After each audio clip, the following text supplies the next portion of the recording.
Welcome to Grounded Spirits Podcast, a place where we're learning how to stay rooted while flying high. I'm your host, Laura Lynn, and today we are going to be talking about the Emerald Tablets. These are absolutely mind-blowing, and even in the preface of them, which we will go over briefly, they talk about how these, you cannot just read once, you have to read these hundreds of times to really understand their meaning, but that if you have the light within you, then the light in the tablets will be reflected back to you. And I thought that line was just so powerful because, as you know, I have my ELA Institute, and ELA could stand for a multitude of things, but one of them is inner light activation. And so I do really care about igniting the light in others. So it was just really cool to see that in the Emerald Tablets. So like I said, we're going to go over the Emerald Tablets today. We're starting just on the first one.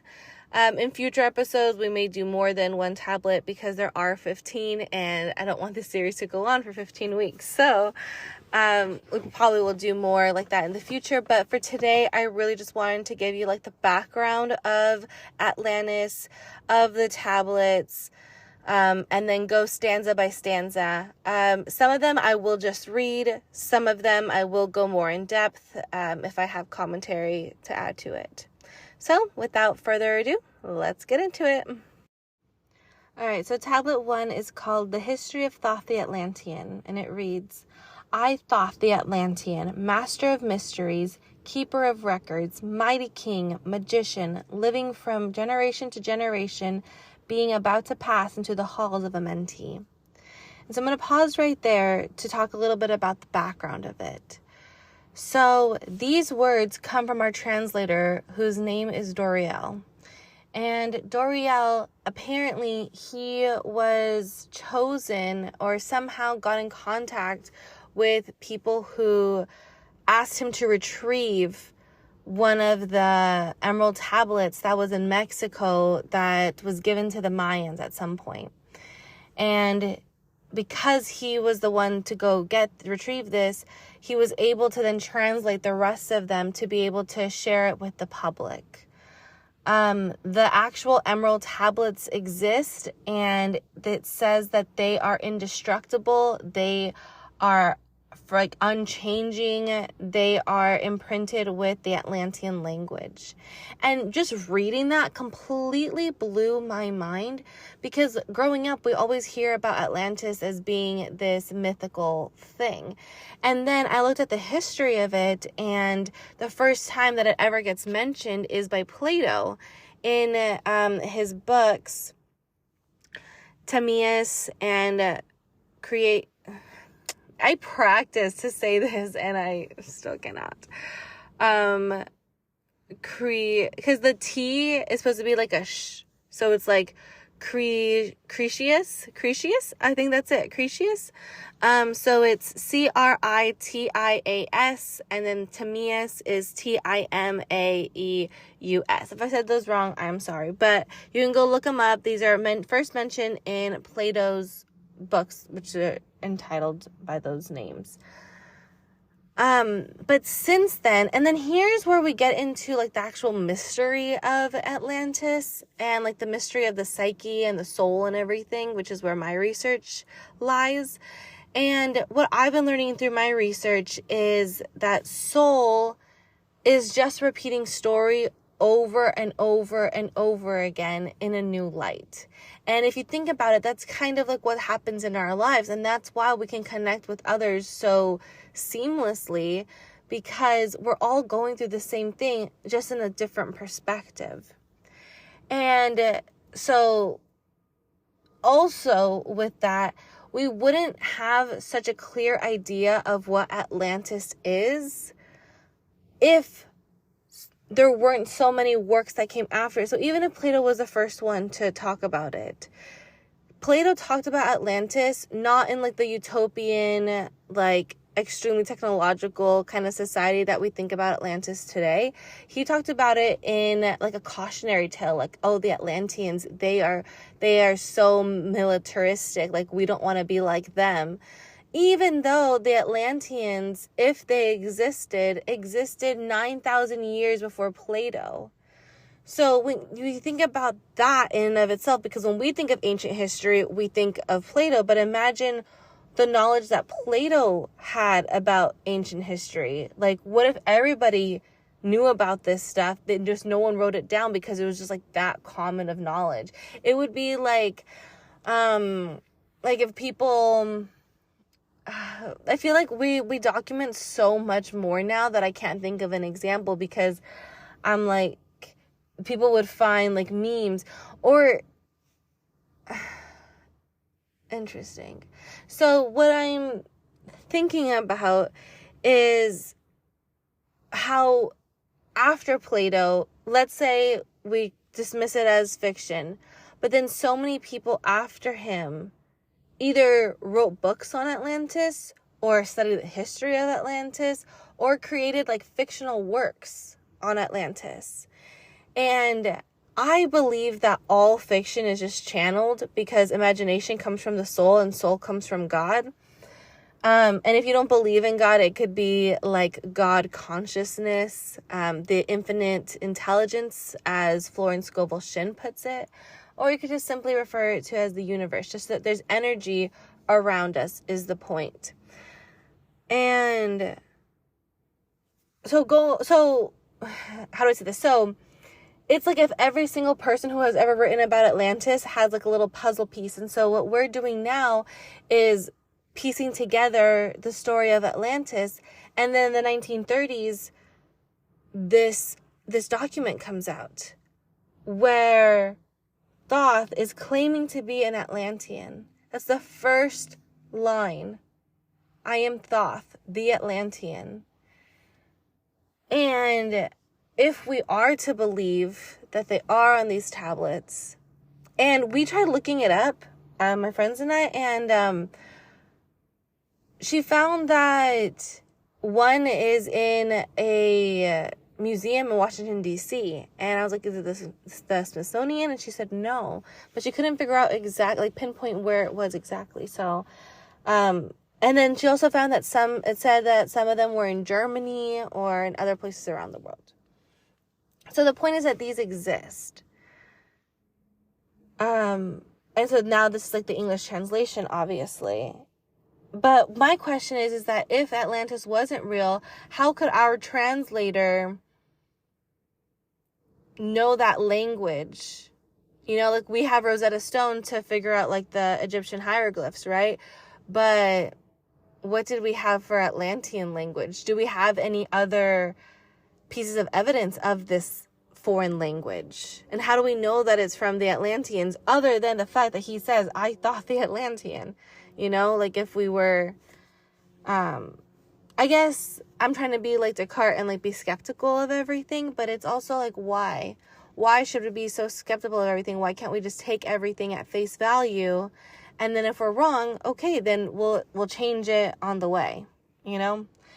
The other thing that I wanted to point out, that you'll see more as we go along, but if this was, how do I put it? If this wasn't a direct translation from the actual emerald tablets, let's say, you know, Doriel had to have channeled this, had to have gone into the Akashic records, because the stuff that he says here is like, you could just feel the energy of the words, that it just feels so real. And just like a quick tangent, it'll be short, I promise, isn't it so interesting how as humans we can detect so easily if something is real or not? If you drink a drink with real sugar and then you drink it with Splenda or sativa or whatever, sativa. Oh yeah, I didn't even get to talk about that. The fact that why we're reading this. So my little tangent brought me to the bigger tangent of what I actually want to talk about. So our motto is stay rooted, fly high. The way that Thoth talks about who he is and how he mentions his country first. This is someone who is rooted. And I think that is like being able to stay rooted and fly high is the key to immortality. And that's what he says, living from generation to generation. I read some stuff on Thoth, and it said that he was known as an Egyptian god, but he would reincarnate from time to time. Like, he didn't have to stay in one place. Like, he was such a conscious being that he could just easily go to the underworld and come back, or go up to heaven and come back, or wherever not here is. He was able to travel freely. And I think that's what he calls himself, the master of mysteries, because he's like, I've seen it all. I've done it all. Interestingly, in my Carlos Castañeda books, Don Juan says that men, well, obviously thought, he could be a man, like, do we believe that gods can come down and etch writing into stone, So he has to have been a human. Even, I don't know how it all works. I'm just going to keep going. Like, the law, I feel like that's the thing that we have to learn as a society, is that sometimes the practicality of reality doesn't need to be there for there to be truth. So I think that we just need to dive in. And I say we, like me included. I have to just dive in and leave reason at the door.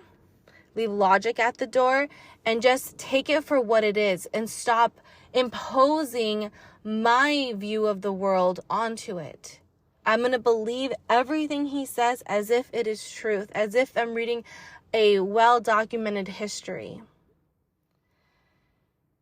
So, what I was saying really quickly about Don Juan was that he said that men who don't think that there are any mysteries of life are fools, because they think that they know it all. But the second that you think you know it all means that you know absolutely nothing. It means that you have you've become the big fish in a small pond, and you're ready to move on to the next timeline, the next phase of your life, the next chapter, however you want to call it.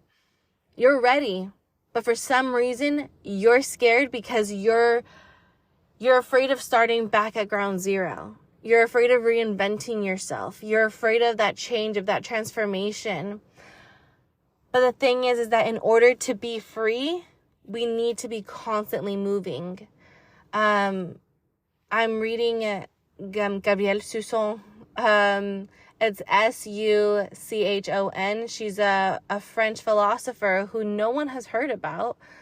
But her work is absolutely incredible. She talks about freedom, knowledge, and authority, and how those three things are what lead us to self-actualization. So to ultimate fulfillment is if you have freedom, knowledge, and authority. And she says that, I'm saying this, that in today's world, we're all about, what's my purpose? What am I going to do with my life? Yada, yada, yada. And Susan, she's saying, no, just look at freedom.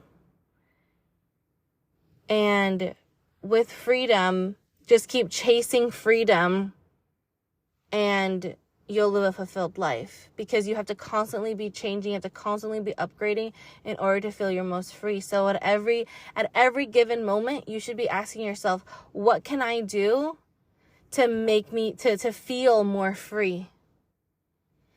And I haven't tried it yet, so I'll definitely let you know how that goes once I start trying that. But back to my original point about staying rooted and flying high. So I love how Thoth first talks about his country. It's the first thing he says. And so that indicates, like, we live in such a backwards society right now where it would be shameful almost to say, I, Laura, the American, even though I would take great pride in that. But so many people in the United States, American citizens, who would not want to have be associated with America. And that's not to say that I agree with everything that America is doing or is standing for or anything along those lines. But I think that it's very important to love where you live, Because if you're just going to hate on it, then how do you expect things to get better? The only thing that can make something grow and thrive is by loving it. And the same thing goes within your body.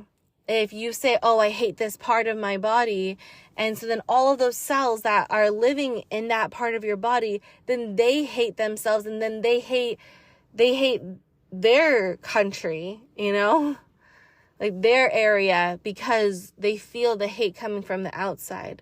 When in reality, everything just comes in from the inside. If we all love each other and if we all love America, then we would be able to fix it.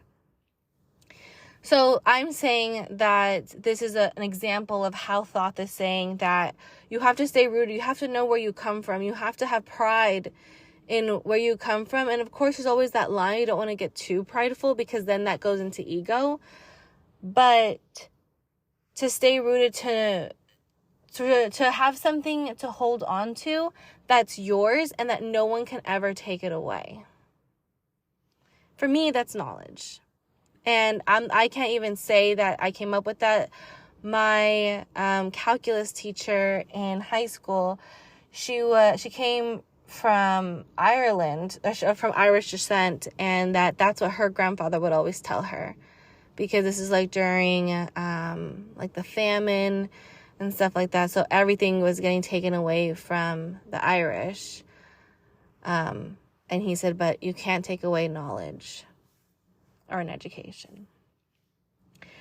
And so with Thoth, we see that he is really rooted in all of his titles. So the Atlantean, the master of mysteries, the keeper of records. And I think that's why he had felt the need to write this. Whoever our Thoth may be, he felt the need to write this down, to inscribe this into those emerald tablets. And it's really interesting to take on that identity. And I think that we don't give moms enough credit for doing that. They're always taking out their phones and trying to take pictures, and us as kids are like, oh, like, stop taking my picture, enough already. But I think it's so important to be a keeper of records, to want to have something to look back on. So right now I'm working on my dissertation. It's called The Soul of the Polymath, and it has that double meaning of I'm going to be studying polymaths, but this dissertation is also a reflection of my soul, who I am also a polymath. So I'm going back through my pictures, my notes. Before I had this podcast, I would actually just do voice memos to myself. I still do voice memos to myself, even with the podcast, because some things, shouldn't be on the internet. But anyway, so all of these different things, I'm going back through it all now to see my evolution into who I'm becoming, but to also make sure that every single other Laura that came before me, I've had so many ego deaths, so many of them. And I also want to pay tribute and be thankful for every single Laura that brought me to the point that I'm at now. So that includes super scared little 8-year-old Laura when she was experiencing these psychic visions and didn't know where they were coming from or why it was happening to her. And then she thought that it was evil or that it came from the devil, because who else has these kinds of powers? And I hated myself for so long because I couldn't tell anybody about it. And now I know that these are gifts. In Spanish it's don. Don de Dios. These gifts from God that I'm so thankful that now I can actually use these powers for good, But anyway, so all of the, even that scared Laura, or even super insecure Laura who wouldn't go into the pool because she thought she was so fat and missed out on swimming, even though she knew that it was her passion and she loved it. And so I'm so thankful that now I have the opportunity to be able to swim whenever I want to. And like have fun and to be in the water because that's where I belong. And so I'm like in this period of my life where I'm just combining all the different parts of me.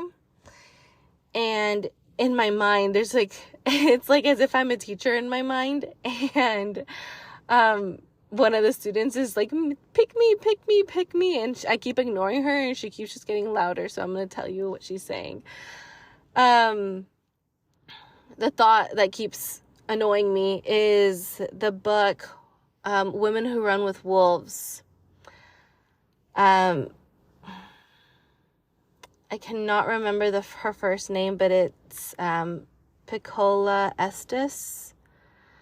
So I'm sure if you look up just Women Who Run with Wolves, you'll find it. But the point is that in that book, she talks about these descansos that you see in New Mexico and Texas. Along the road, you'll see a little cross, and that's when someone's journey got cut short for whatever reason. It could have been like the most extreme, that a death occurred there, or it could just be that somebody was on a journey. Maybe they were walking somewhere and then they got picked up and then they drove to wherever their destination is. Or it could be symbolic, like of your dreams and then so she was saying that what we should do is look at our lives and put a little X as we go through our lives of a time where that little you, how like any age, I say little you, but any age other than the age you are now, younger than you are now, where she didn't get to live out her dream,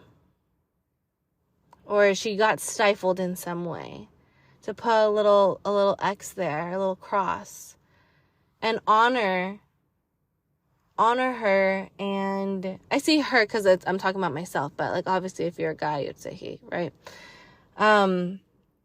To honor her and to thank her and to have like a remembrance for her.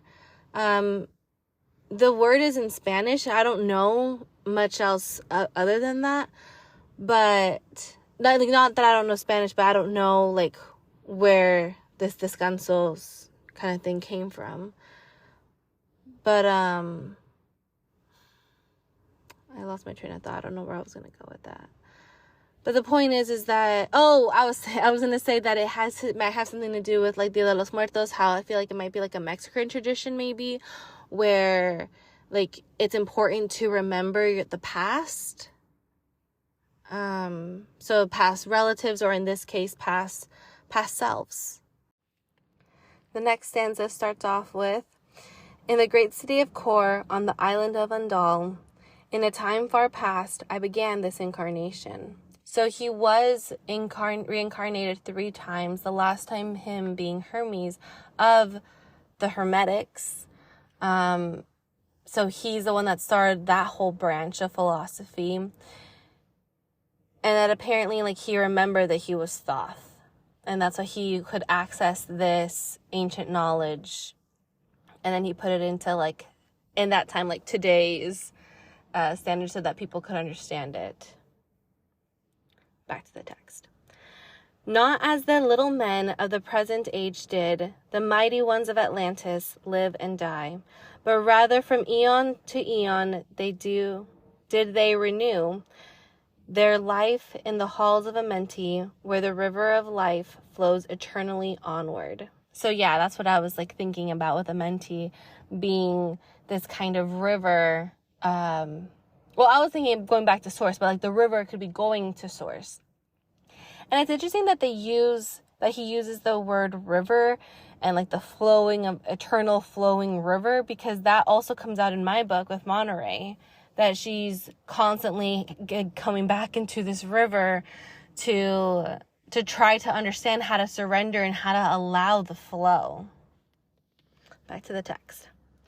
100 times 10 have I descended the dark way that led into light. So this is the whole thing of like the light at the end of the tunnel. So you have to go into the tunnel, even though it's dark and it's scary, but that's how you see the light, is by going dark and by going deep. And what's wild is my whole life I've had suicidal tendencies, like thoughts. Yeah, we'll leave it there. Let's not get too dark. And it just like kept reoccurring my entire life. And it wasn't until a few months ago, it was around Christmas time, where I was just so dark and depressed that I'm like, fuck it. Let's go deeper. Like, I dare you. Like, show me even darker, deeper, like more intense stuff. Like, I'm ready for it. Like, you want to have these thoughts? Okay, let's talk about them. Like, talking to myself, you know? And what's wild is that the second that I did that, like, that hurt version of myself, like, she just wanted to feel heard. She just wanted to know that I loved her. And then she went away. And obviously I'm talking, this is a part of myself, which is so cool, because when I first started to like see myself in these different parts, I was like, oh my gosh, like, there are all these like different things. Like, am I mentally ill? You know, I feel like that was always like my fear. Like, how far is too far where I'm still sane? But what's so funny is that all of like my insecurities about spirituality, or about like this kind of stuff with like multiple parts of the self, is now what's going into my dissertation. So it's so cool. I have developed this chart where I have identified 16 different parts of yourself, that how they interconnect. Any problem that you could possibly have, these 16 will be able to solve it for you. And if they can't, because they're too broad, every single one of those 16. So the way I came up with it was, I was trying to separate the soul, mind, body, and spirit to then be able to study them separately. I found out you can't do that. They're so interconnected. The only way to understand one is by understanding the others about it. Interesting. So it's kind of like how they say that you are a mixture of the 5 closest people to you, because that's how you identify. And even in a lot of indigenous texts, they're always saying that you can't separate the individual from the community, because the community is what gives the individual an identity.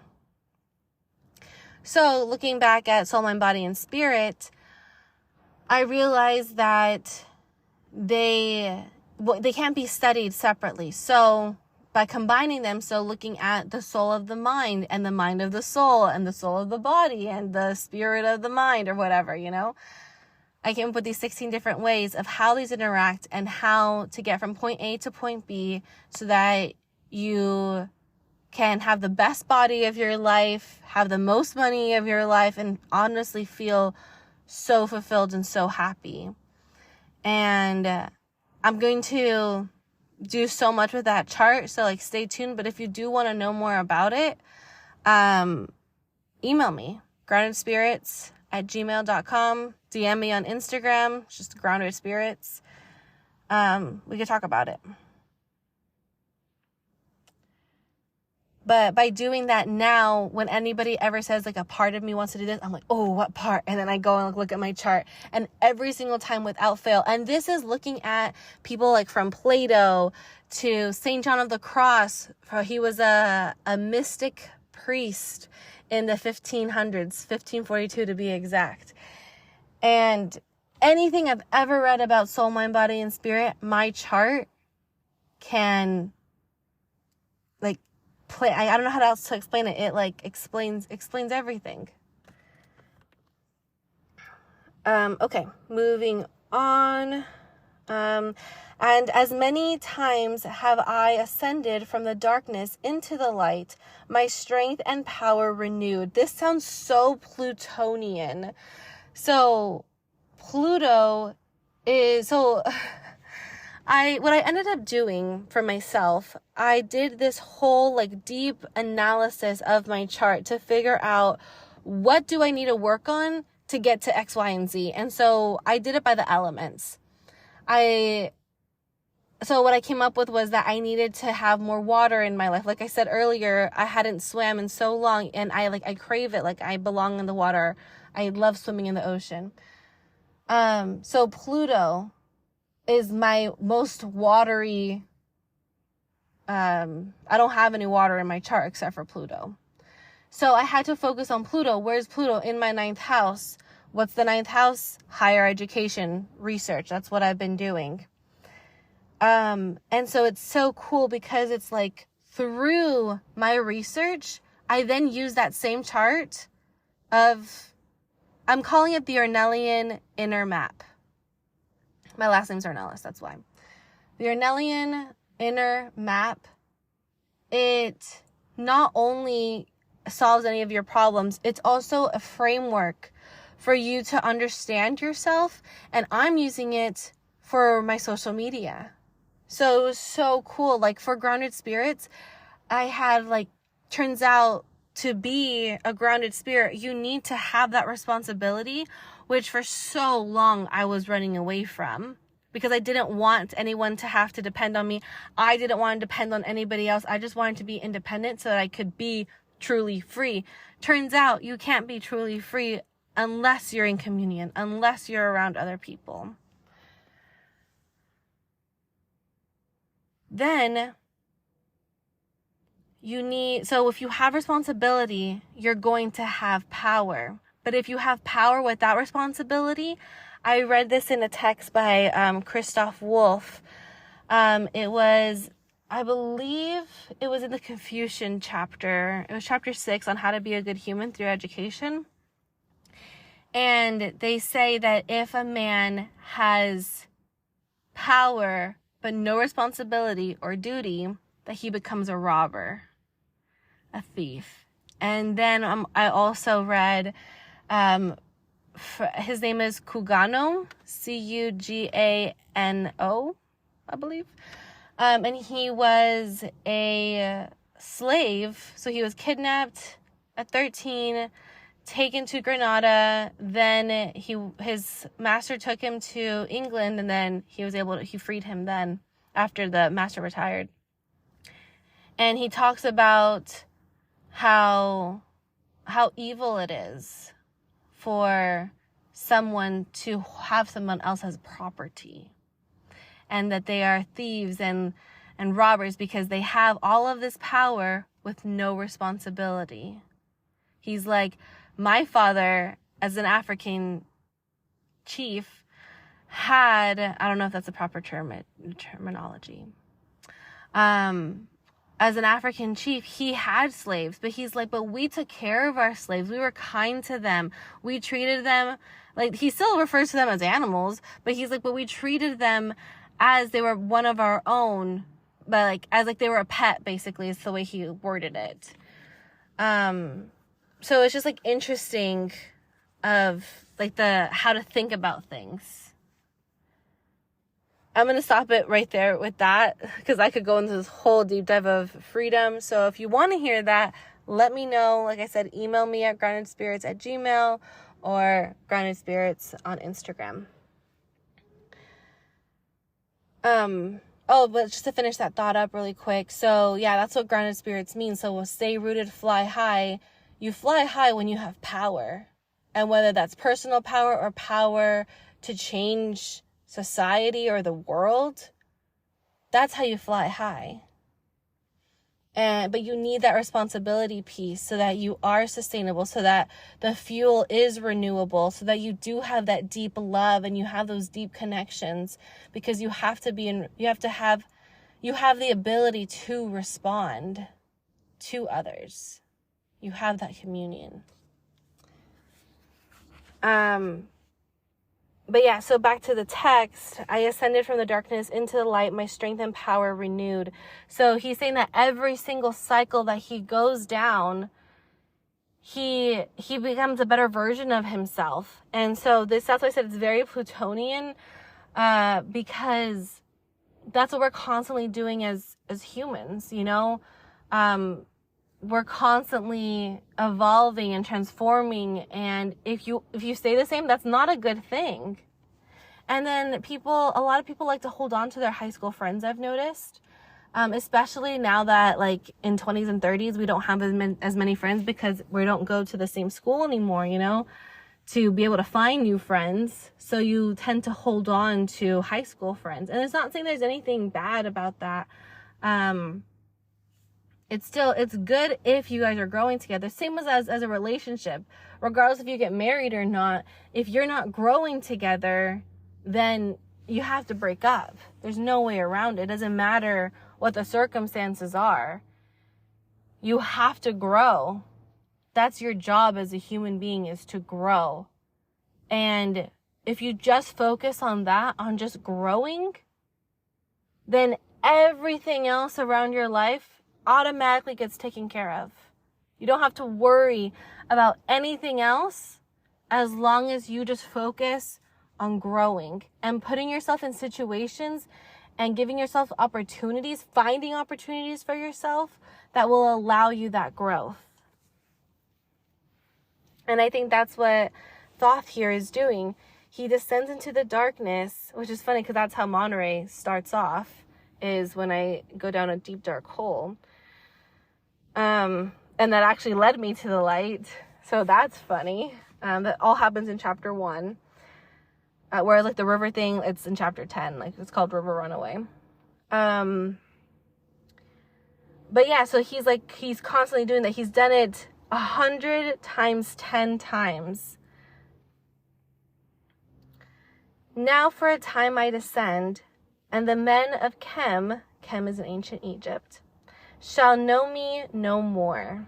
So it was said that where he descended, he went down some stairs and they covered it up, and then they built the Pyramid of Giza over it. Oh, because the whole thing is that after, I think we'll get to that part in just a little bit. 1 second. Okay. But in a time yet unborn will I rise again, mighty and potent, requiring an accounting of those left behind me. Then beware, O men of Chem, if ye have falsely betrayed my teaching, for I shall cast ye down from your high estate into the darkness of caves from whence ye came. Not talking trash on Egypt by any means, but could this have happened? Because if Egypt had this great god on their side, how did England get so big? You know? Like why isn't Egypt a front runner, a first world country, a decision maker, the way that England, the US, China, even Russia has had some major playing time in the world history. But Egypt, I feel like the biggest thing is, other than the pyramids, obviously, is like the Suez Canal, which was mostly England trying to get in there, you know? Betray not my secrets to the men of the north or the men of the south, lest my curse fall upon ye. So men of the north, Europe, men of the south, Africa. Remember and heed my words, for surely will I return again, and require of thee that which ye guard. So the tablets. I, even from beyond time and from beyond death, will I return, rewarding or punishing, as ye have requited your truest. Great were my people in the ancient days, great beyond the conception of the little people now around me. Knowing the wisdom of old, seeking far within the heart of infinity, knowledge that belonged to earth's youth. That's a wild claim to be like, I was here when Earth first got started. That's crazy. Seeking far within the heart of infinity. Interesting. Oh my gosh. Okay, no, completely wrong everything I just said. Not everything I just said. I just said that one thing about him being there for Earth's youth. He's not saying that. He's not saying that he's that old. What he's saying is that if we search within the heart, and according to my chart, the heart is the soul, is the body of the soul. Yeah. is the body of the soul. That is what the heart is. Seeking far within the heart of infinity. So infinity, that's God. So we're searching within the body of the soul of God. Knowledge that belonged to Earth's youth. That Earth was there when God first came about. When God first had that awareness that God was separate from the Holy Spirit. Wow. That knowledge belongs in Earth's youth. And then of course, because whether it's actually 24-hour periods of the 7 days, or it's 700 years, 7,000 years of each day, you know, as like the Christians put it, the fact is that Earth was in its youth when stuff started happening, when life started occurring. And that we can seek this knowledge, the wisdom of old, by going into our own hearts, because our souls are connected to God. That same book by Christoph Wolff, I don't know what it's called, something like Education in the, I don't know. Anyway, in there, I believe it's chapter 10, it's about Indian schooling and perspectives. And in it, he says straight up that the soul and God are identical, that the soul is just a part of God. And so it's so cool because I have had all of these ideas for years and years. I even, like I mentioned earlier, I was going through a voice memo, and that's when I had my revelation that I talk about in Monterey, of how every single one of our cells has a conscious and has a mind, body, soul, and spirit. Each one of our cells, that the cell, if we were able to communicate with it, it would be as if like one of us. This is in chapter 7 or 8, maybe. I think it's like Parts of the Whole or something like that. In Monterey, the passage through water. The second book is coming out soon. I am working on it. So yeah, that'll be called The Eternal Flame. But, what was I saying with that?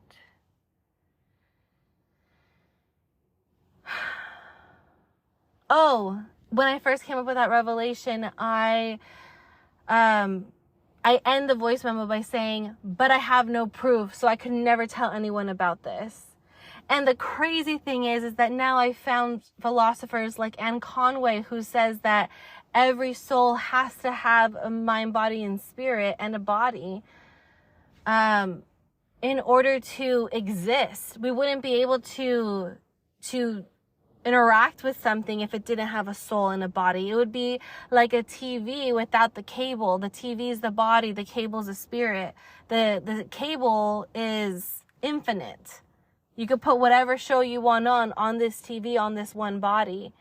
And that's what we are. Like, our bodies are like TVs, and we get to excite them with whatever we want.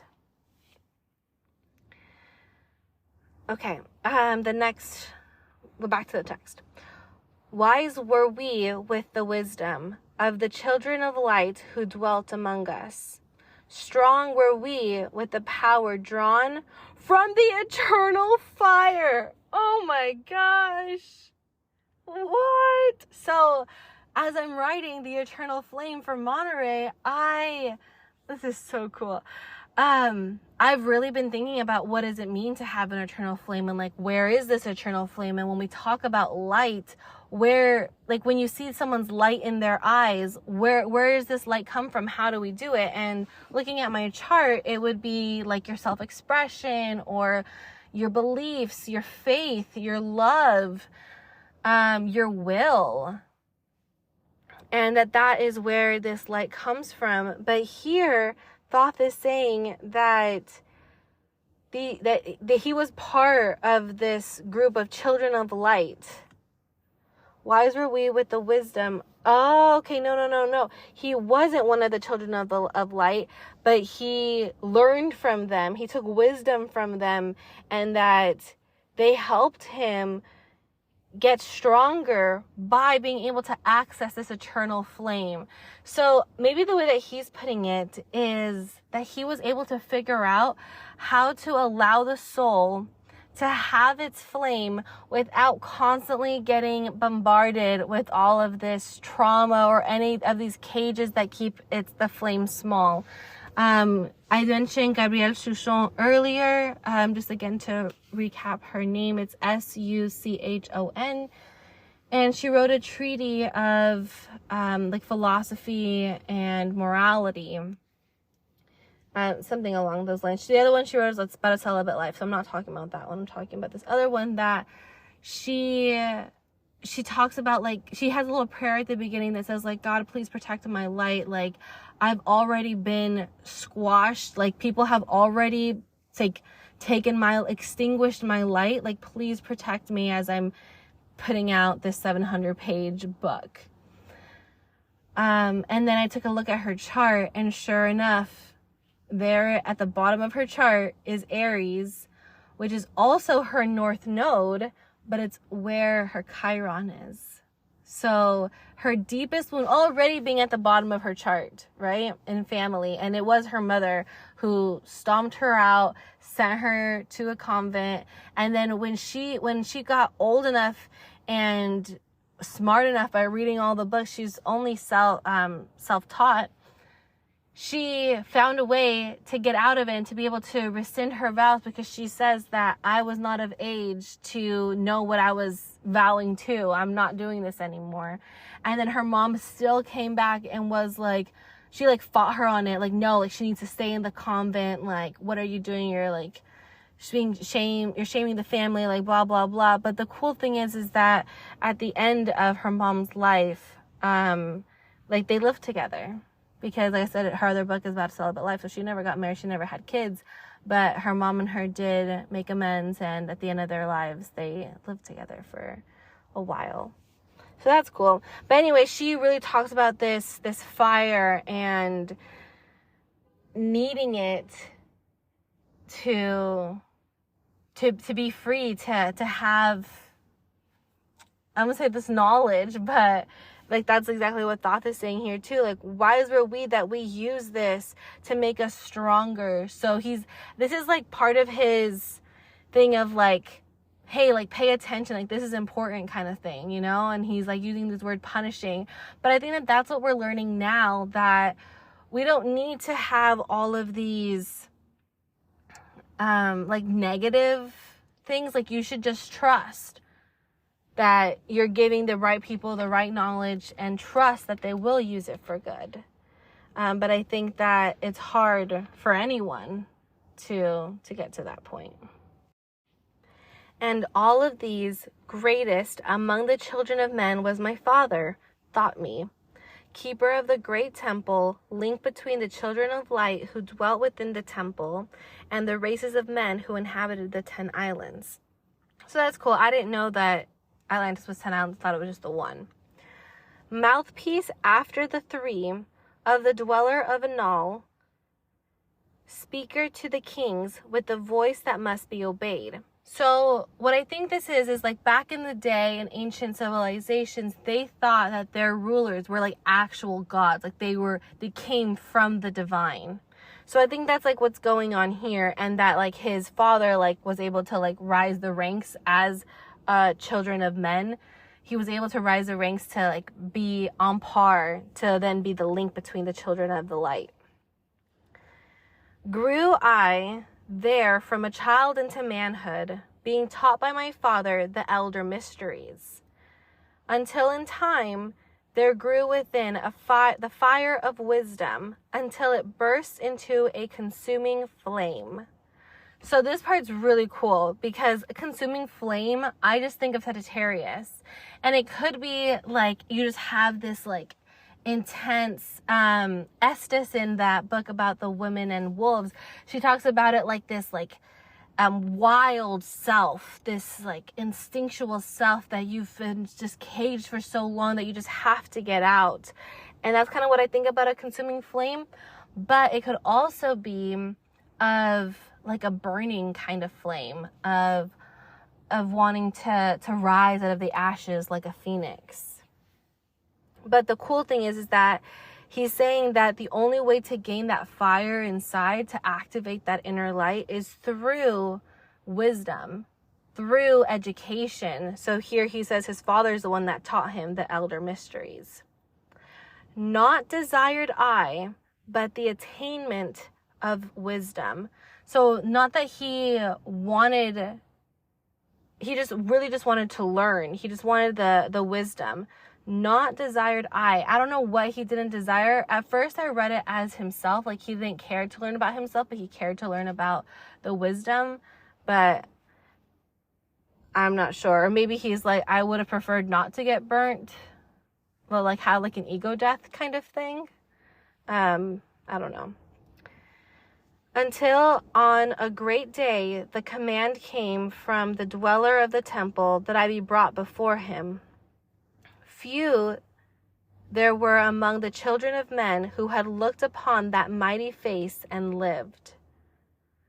For not as the sons of men are the children of light, when they are not incarnate in a physical body.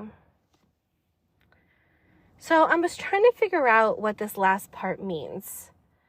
The not as the sons of men are the children of light, when they are not incarnate in a physical body. So maybe it's saying that like there are two, like the children of light, they're like a higher class than the children of men. They're a lower class. Is kind of what I'm getting at, what I'm reading here. But I'm not sure. But it says kind of like when they do reincarnate, they only reincarnate within themselves, maybe within the children of light. Like they never crossbreed between the sons of men and children of light. But I'm not sure. Chosen was I from the sons of men, taught by the dweller, so that his purposes might be fulfilled. Purposes yet unborn in the womb of time. That's super cool. I keep saying that, but I'm just so excited. So he's saying that he was just an average, ordinary human. Then he was able to have an audience with the king who is known as the divine. And that he took him under his wing. He became like an apprentice to the king who is known as a god. Purposes yet unborn in the womb of time. So like maybe this never has been done before, where he takes on someone who's not a children of light. Interesting. So he's able to like get really close. So again, back to my Carlos Castaneda books, it's like that having that Don Juan in your corner, helping you and guiding you on the right path. Whereas most of us today have to figure it out on our own. Or like for me, I'm using those books as like a Bible. I'm like, yes, Don Juan, like teach me what I need to know to become a woman of knowledge. Long ages I dwelt in the temple, learning ever and yet evermore Long ages I dwelt in the temple, learning ever and yet evermore wisdom. I feel like it should be wise. That's why it keeps like tripping me up. Until I too approached the light emitted from the great fire. So was it an actual fire, or are we still talking metaphorically? I feel like it has to be metaphorically, because he's saying that he learned a lot and yet ever more wisdom. So maybe it's like he wasn't expecting for the knowledge to become wisdom. I don't know. Approach the light emitted from the great fire. Oh, so this part, I do got this part. So this part, he's saying that the more wise that he got, the more that he was able to get closer to that eternal flame. That the eternal flame is just knowledge. And so the closer that he was able to get to it, that's interesting, because that's like light language, right? Okay. So yeah, the more that he learned, the more he was able to get closer to the fire. Okay. Taught me he the path to Amenti, the underworld where the great king sits upon his throne of might. Okay, so I was right that Amenti is like this heaven-like, or here they say underworld, so it's just like this other world where a great king sits on his throne, which is very reminiscent of what we see as heaven, you know, like God sitting on his throne, Jesus to his side. We have that imagery as well in Christianity. Deep I bowed in homage before the lords of life and the lords of death, receiving my gift, the key of life. And so I think that this key is being able to balance that, what I was saying earlier about like your responsibility and your power, or being able to, just like balance the staying rooted and flying high aspects. And so that is the key of life, because then you have true freedom. Once you have learned and have that self-knowledge, you know what makes you you, you know how to navigate the world. You have the key to life. Like I said, you don't have to worry about anything anymore once you get to that point where you're just focused on your growth and just being instead of doing. Free was I of the halls of Amenti, bound not to be death to the circle of life. Far to the stars I journeyed until space and time became as naught. So what I think this part means is that he's doing a Gemini, Libra, Aquarius jump. So think of Libra as the circle of life, for instance. If you think about Libras, they're super bubbly, flirty, like there's like a little social butterfly. And so are Geminis, but Geminis can be a little dark because they're those twins. They have like both sides, you know? So bound not be death to circle of life. So he's saying that he's constantly in this like party mode with Libra, that he doesn't have time to get to the individual with Gemini, but that's fine because he's already done that. That's how he was able to get closer to the fire of wisdom. And then the far to the stars I journeyed, that's Aquarius, where you're taking a super huge step back so that you can just take a look at everything. And that's where I was up in that space when I was living in Redlands and like had to come back down to earth and get to it, you know. Then having drunk deep of the cup, then having drunk deep of the cup of wisdom, so like actually drinking a lot from the cup of wisdom, I looked into the hearts of men, and there found I greater mysteries, and was glad. Whoa. So that's why he calls himself the master of mysteries at the beginning, because he's saying that he did so much studying of the self that he knows himself inside and out, that he himself was no longer a mystery. So then, instead of looking into his own heart, his own fire, his own wisdom, he started looking into others. And that's how he was able to find more mysteries. So he was happy. For only in the search for truth could my soul be stilled and the flame within be quenched. Oh my gosh, this is absolutely incredible, because this is exactly what I need for my dissertation, that I'm saying that soul is about knowledge and like where the flame comes from. And so this is just so perfect. I'm going to read it one more time in case you missed it. For only in the search for truth could my soul be stilled and the flame be quenched. He is for sure a Sagittarius moon, because think of Sagittarius, they're always about honesty and bluntness, right? Search for truth, that's all Sagittarius wants.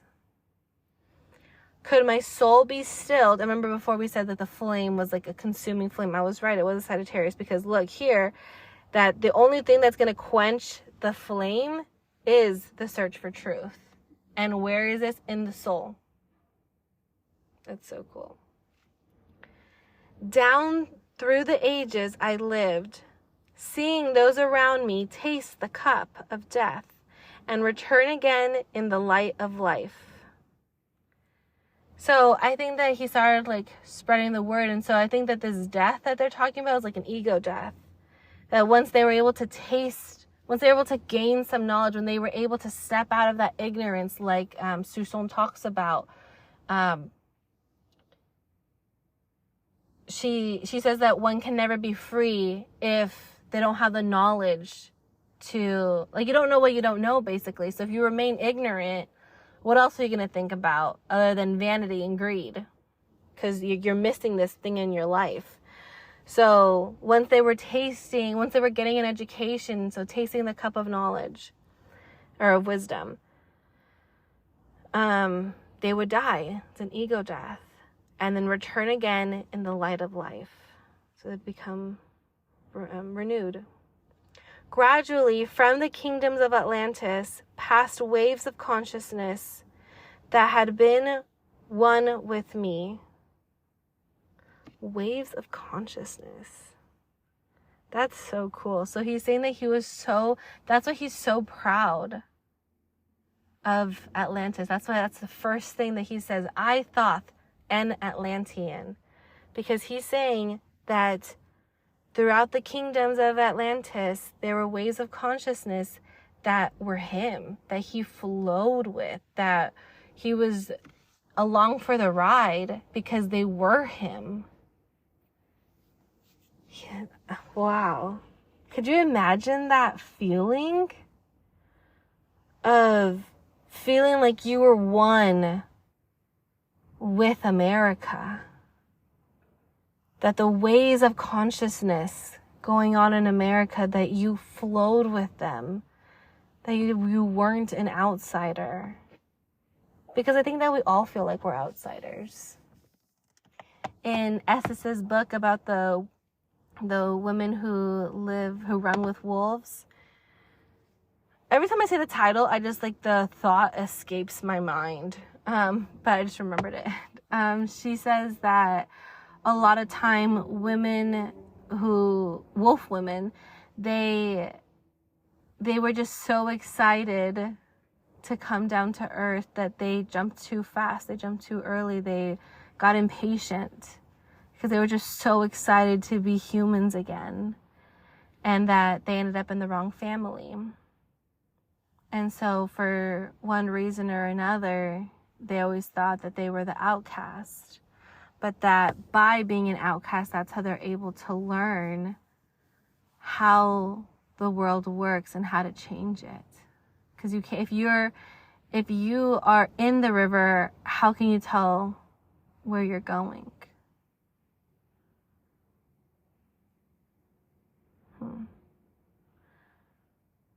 Or how can you see? Like, you're gonna have a different perspective if you're in the river versus if you are like sitting on the bank. You can tell what's going on. You have like more, you're stepped out more. So that's what he was saying before with the whole far to the stars I journeyed until space and time became as naught, where time and space didn't matter. He was able to go so high up that they just didn't exist anymore. He was able to get closer to God, where everything becomes one.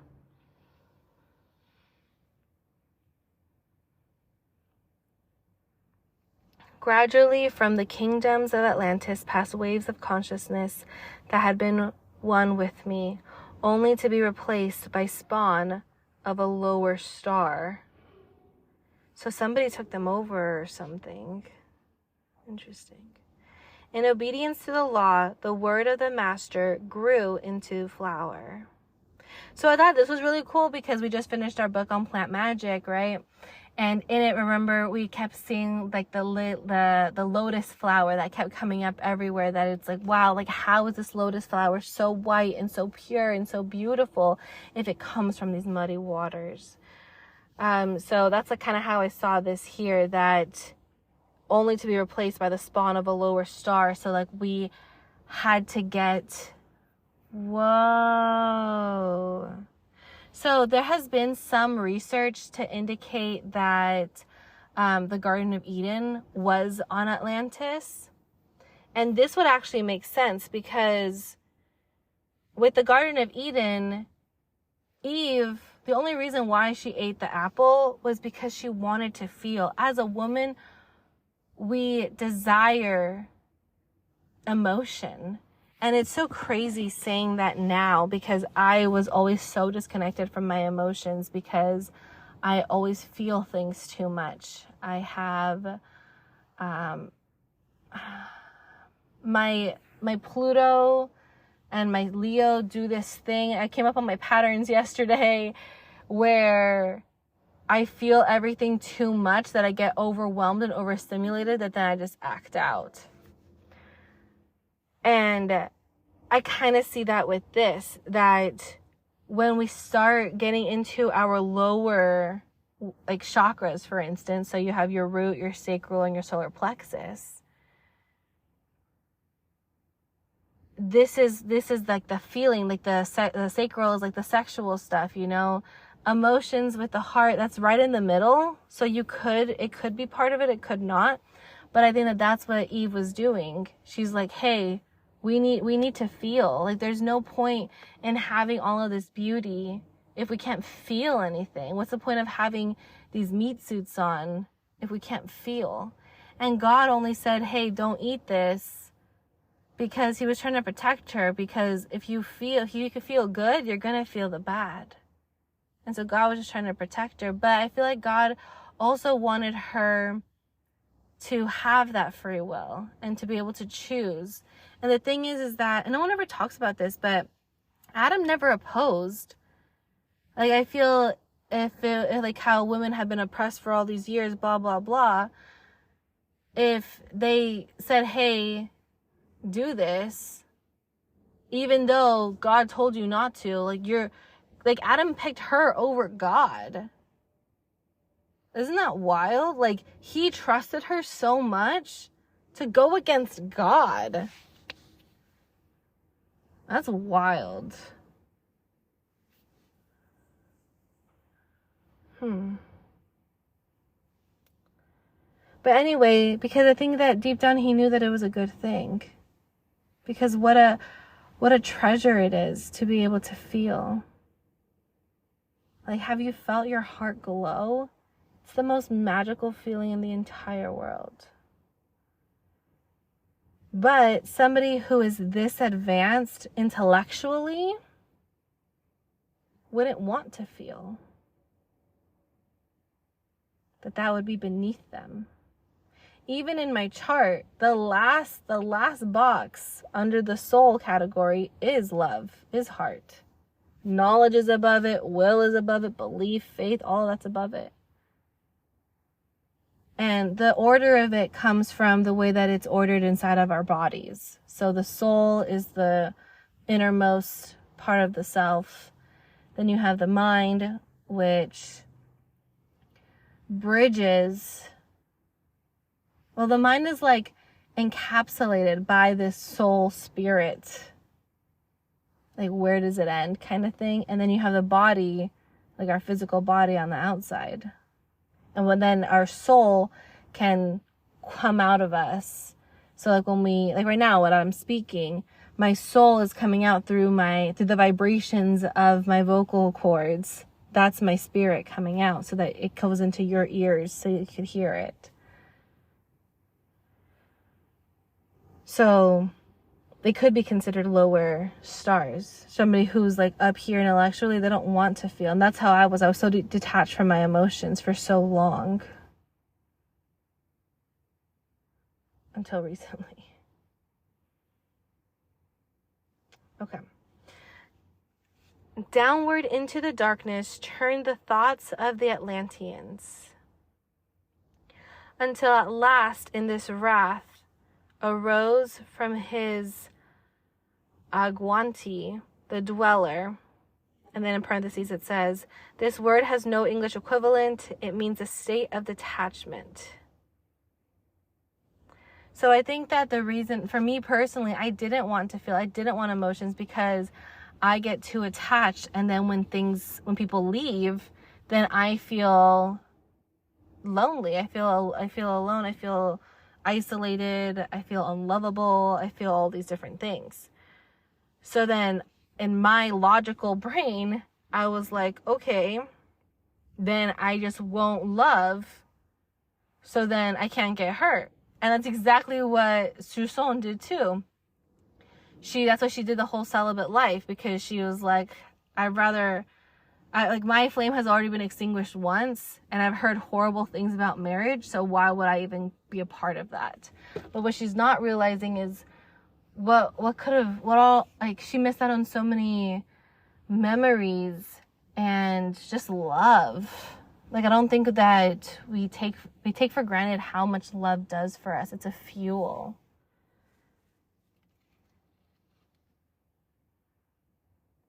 So I think that's what's going on here, is that until at last in this wrath arose this state of detachment. That this is where we have to go. We have to be able to love so fully and be okay if it gets taken away. To live in this state of detachment. And it's interesting because in Carlos Castaneda, they too all talk about this.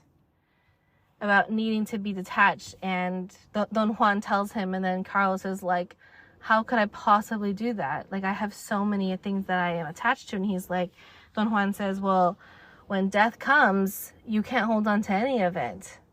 So why are you trying to hold on to it in life? Deep in earth's heart, the sons of Amenti heard, and hearing, directing the changing of the flower of fire that burns eternally, changing and shifting, using the logos until that great fire changed its direction. Oh, I was like, I just read this somewhere. But it was actually in my Carlos Castaneda book. So let me whip that out really quick, because it's about like changing directions. And actually lately, like in my own life, I had to, when I did that whole birth chart analysis, I was also looking at, what I found through that is so many parts of my life, they were just flipped. Like I just had to like when something, like, I can't even decide, I can't even think of anything to share with you. But it was just like upside down, like flip-flopped. Like night was day and day was night, and I'd had to flip it, and then now everything's good. And I kind of think that's what's happening here. They went too far into the intellectual, and that now they had to turn it, and so now the flame can be for love. But let's see. Here, I have my Carlos Castaneda book. This is in A Separate Reality. This is the second book.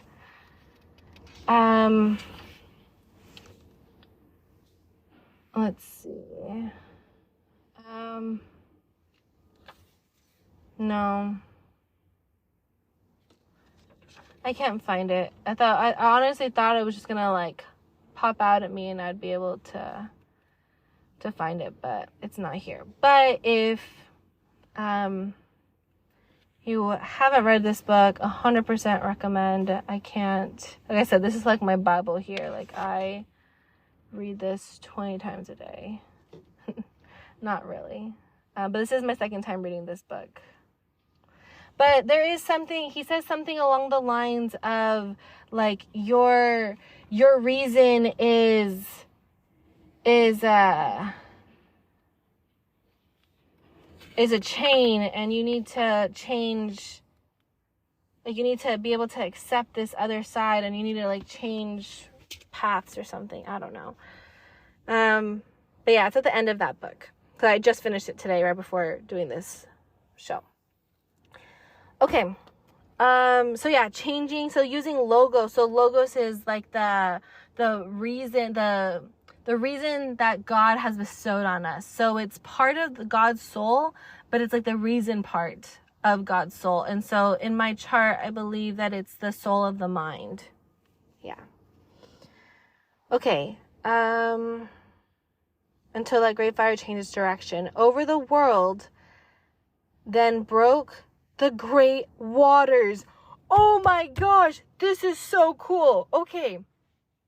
So they were too intellectual. So then they had to turn the tide and get into the emotional side because they were too airy, is basically what this is saying. They were too much in the air sphere. I'm trying to see if there's any words that would go along with that. But anyway, when they switched and they started getting more emotional and being able to accept the state of detachment, then the great waters broke out, drowning and sinking. The water is always paired with emotion. Always. And like across cultures, across time, water is synonymous with emotion. And so what it's saying here is that the second that they decided as a civilization, so in the heart of hearts of every single person on earth at that time, they all decided we need to have more emotion. So it's going back to Eve. That she made the decision. Life is not worth living if we can't feel. She had the apple, gave it to Adam, they had their kids.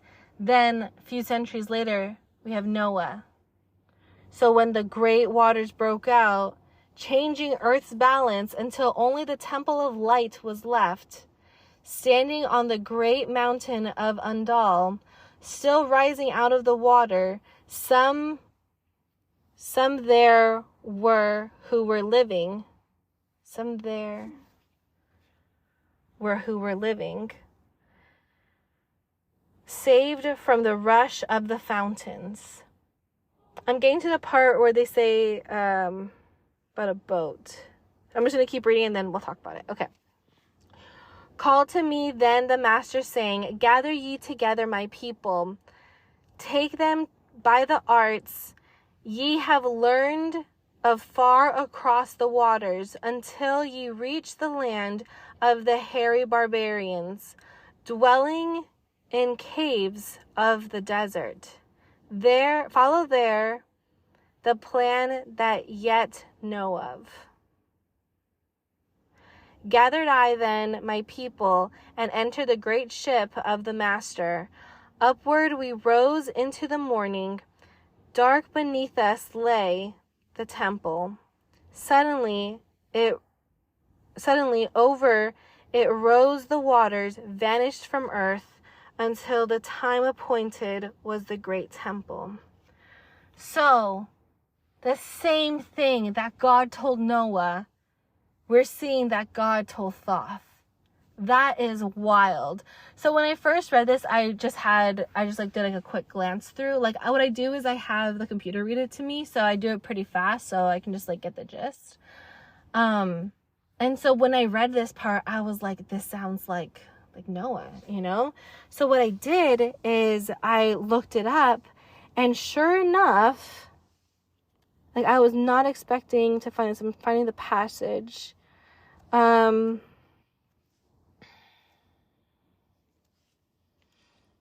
Okay, so this is by Ignatius Donnelly. The 1882 publication of Atlantis, the antediluvian world, stimulated much popular interest in Atlantis. So down here, as implied by the title of the book, he also believed that Atlantis was destroyed by the great flood mentioned in the Bible. So I was like, oh my gosh, this is so cool. I don't think I finished one of my points earlier, but when I brought up Anne Conway with like the different spirits of the mind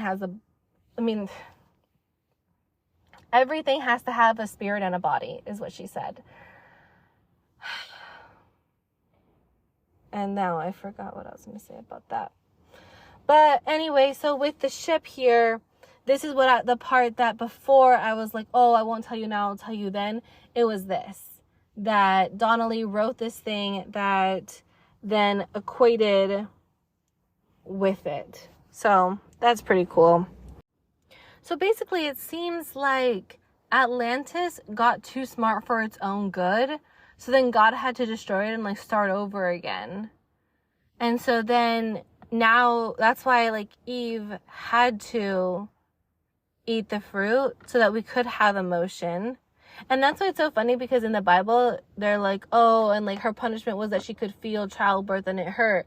But what if it didn't hurt? What if it was, she just was able to feel, and so she didn't know, like, you know what I'm saying? I feel like if you prepare your body, it's not gonna hurt. Or maybe that's just me being naive. But it just goes back to the whole feeling. But yeah, maybe Atlanteans got too smart for their own good, and so God was like, okay, let's wash everything away and try this again, and like really, really dig into the emotion part. And I think that we're heading towards that again now, with the way that the world is, that we just all need love, more love and more emotion, and to stop being so pig-headed with sticking to our logic. Okay.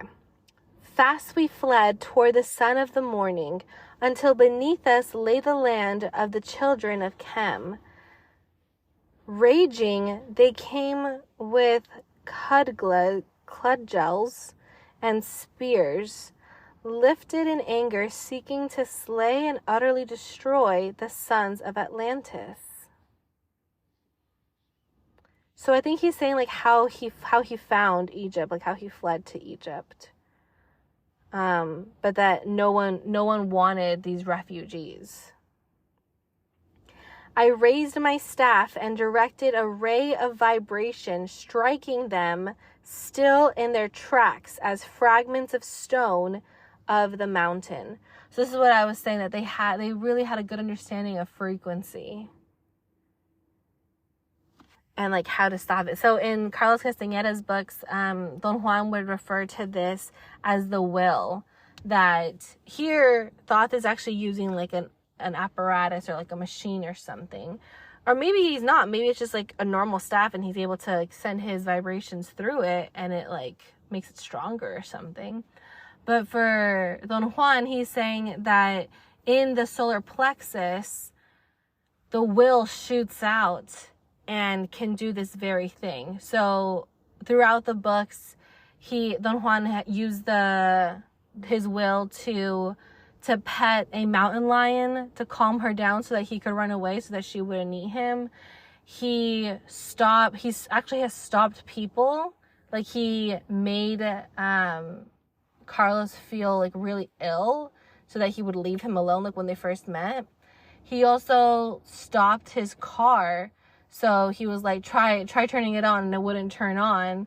And then once he like let it go, I don't know what he did, but he let something go, then he was able to turn on the car fine. So he's saying like the will is like this very powerful vibration, which makes sense because on my chart, the will is the spirit of the soul. So like it's like your inner stuff being able to come out and interact with the world, and that's what the will is. Then I spoke to them in words, calm and peaceful, telling them of the might of Atlantis, saying we were children of the sun and its messengers. Cowed I them by my display of magic science, until at my feet they groveled when I released them. I think he was trying to say coward, maybe, but it says cowed. But basically it's that they thought that they were just like some everyday people, and then they found out that they have these like special powers. So then they were like, oh, I guess you can be part of us. So, long dwelt we in the land of Chem, long and yet long again, until obeying the commands of the Master, who while sleeping yet lives eternally. So Master is in capitals. And when they talked about like the king of Atlantis, that they didn't really refer to master. So I'm thinking that master is God. So until obeying the commands of the master, or it could also be like the master within. So like the soul within, maybe. Until obeying the commands of the master, who while sleeping yet lives eternally. Okay, so I think it is like the inner self. So he's saying like, even though I can't express myself the way that I used to back at Atlantis, I am still alive. I'm still me. I sent from me the sons of Atlantis. I sent them in many directions, that from the womb of time wisdom might rise again in her children. So he's saying that he sent people out all over the world, which makes sense because a lot of people have said that they found like remnants of Atlantean things in the Mayan and Aztec civilizations, but that there were other like territories or like what else do we call them, like encampments of Atlantean refugees. But I like this last part where he says that from the womb of time wisdom might rise again in her children. So I think that Thoth, like he was he was chosen to be able to carry on this wisdom, because the king, the temple, the dweller of the temple, he knew what was going to happen. He knew that Atlantis was going to be destroyed. And so he like set him up in a good way, not in a bad way. But that over time, these ancient secrets will come out again and may rise again in her children and the children of time. And so I think that's us now. Long time dwelt I in the land of Chem, doing great works by the wisdom within me. Upward grew into the light of knowledge the children of Chem, watered by the rains of my wisdom. Okay, cool. I'm glad I finished that stanza because I kept wanting to stop to talk about it, but I'm like, keep going. So, so he was able to then help people. He was able to then teach so that they too could get wise, could have this secret knowledge. And that's why a lot of people also say that the pyramids are actually this like frequency, like something or other. Blasted I then a path to Amenti, so that I might retain my powers. Living from age to age, a son of Atlantis. But it's a son, S-U-N. So I feel like this is also like God imagery. Keeping the wisdom, preserving the records. And I think that's why he wanted to write these tablets. Great few the sons of Chem, conquering the people around them, growing slowly upwards in soul force. So interesting that he says it like that, because it's that the fact that there is a soul force. And again, in my chart, I call it the will.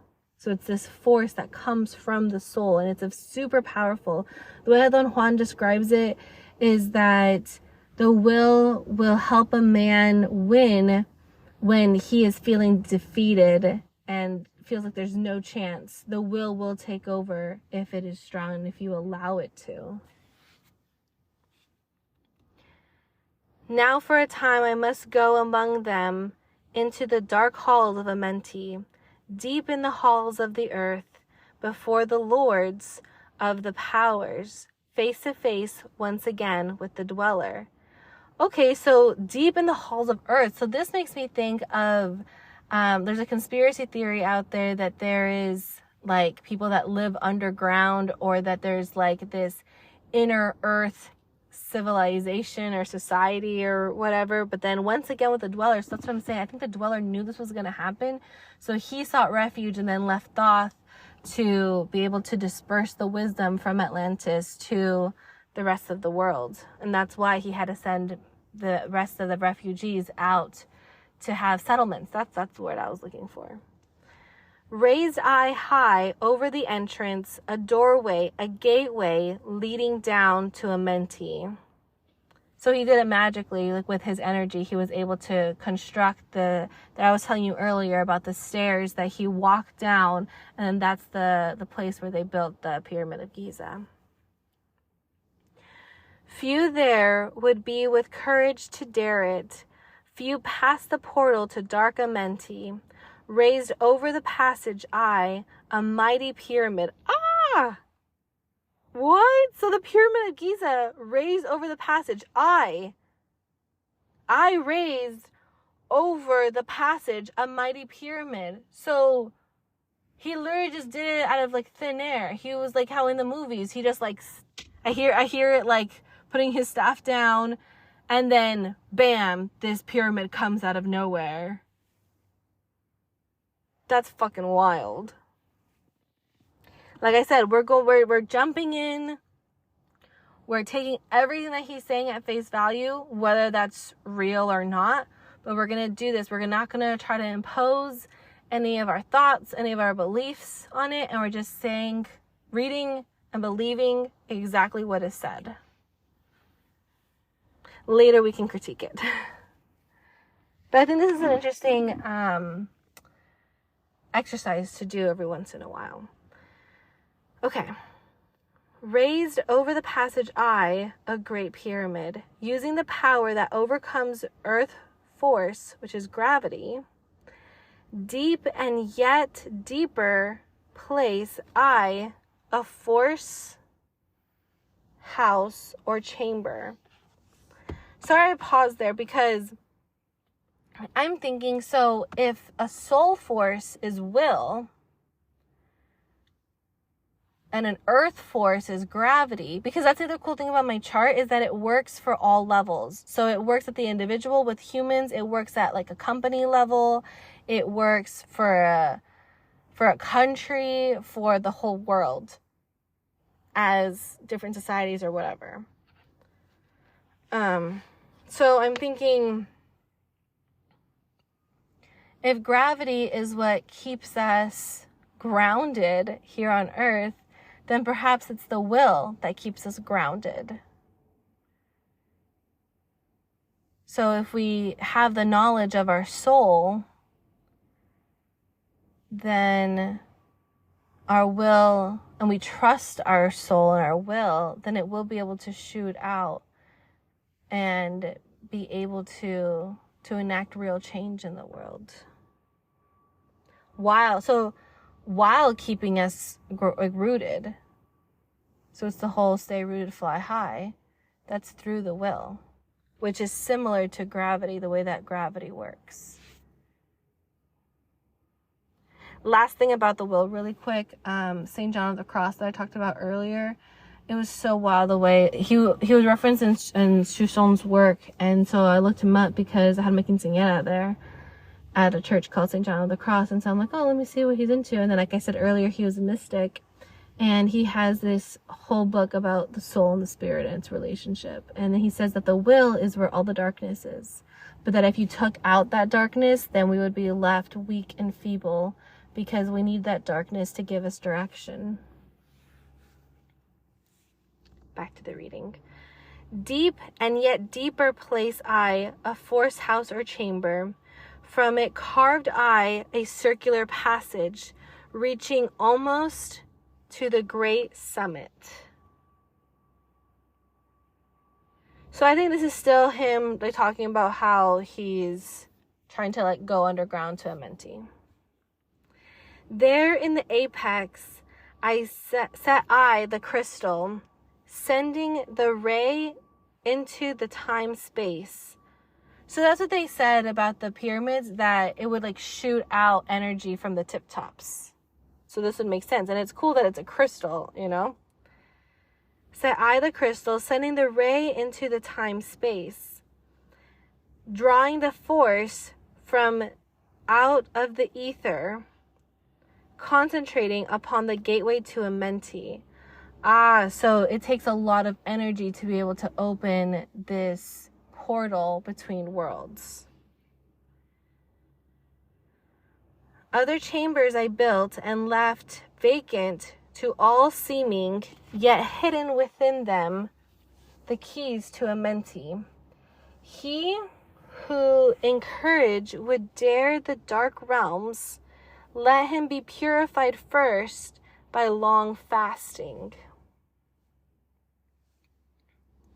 Lie in the sarcophagus of stone in my chamber, then reveal I to him the great mysteries. Soon shall he follow to where I shall meet him, even in the darkness of earth shall I meet him. I, Thoth, Lord of wisdom, meet him and hold him and dwell with him always. So basically he's saying, like, I'm always going to be here for you guys. Builded I the great pyramid, patterned after the pyramid of earth force. That's interesting. So he's saying if gravity is earth force, and he's saying that he built the Great Pyramid patterned after the pyramid of gravity, it means that gravity has a pyramid-like structure, which is interesting because I saw this Instagram or this video, this reel one time, that this woman had some like from ocean water that had sea salt, obviously. And she put in a pyramid crystal into the little petri disc where she had the water, and that when the water dried, all of the salt crystals were little baby pyramids too. So it kind of sounds like this, like that whole thing here, that gravity, he just is using gravity as the force. And so as above, so below. That's where that saying comes from, is from these tablets. But so gravity is just a pyramid pointing to the center of the earth. So no matter where you are, it's that pyramid. And so that's why he had to build a pyramid above it to then have like a diamond to send him straight down to the center of the earth to go to Amenti. Interesting. Builded I the great pyramid, patterned after the pyramid of earth force, burning eternally, so that it too might remain through the ages. And it has. In it I buried my knowledge of magic science, so that I might be here again. So I might be here when again I return from Amenti. While I sleep in the halls of Amenti, my soul roaming free will incarnate. Dwell among men in this form or another. And then in parentheses it says, Hermes thrice born. Emissary on earth am I of the dweller, fulfilling his commandments so that many might be lifted. Now return I to the hall of Amenti, leaving behind some of my wisdom. Preserve ye and keep ye the command of the dweller. Lift ever upwards your eyes towards the light. Surely in time ye are one with the Master. Surely by right ye are one with the Master. Surely by right yet are one with the all. So yeah, I think the master that he's talking about is like the soul, because that's the God part, and that's at the end. So he's like, in time and by natural God-given right, you are one with the master. You are one with God. You are one with yourself. And then the last line, surely by right yet are one with the all. That we're never alone, just by being human, period, just by existing, we belong. Now I depart from ye, know my commandments, keep them and be them, and I will be with you, helping and guiding you into the light. Now before me opens the portal, go I down into the darkness of night. And that's where it ends. So next week we'll pick up on Tablet 2, the Halls of Amenti. So Thank you so much for staying to the very end. I appreciate it so much, and I hope to see you next week to talk about the Halls of the Mentee. Bye, everybody.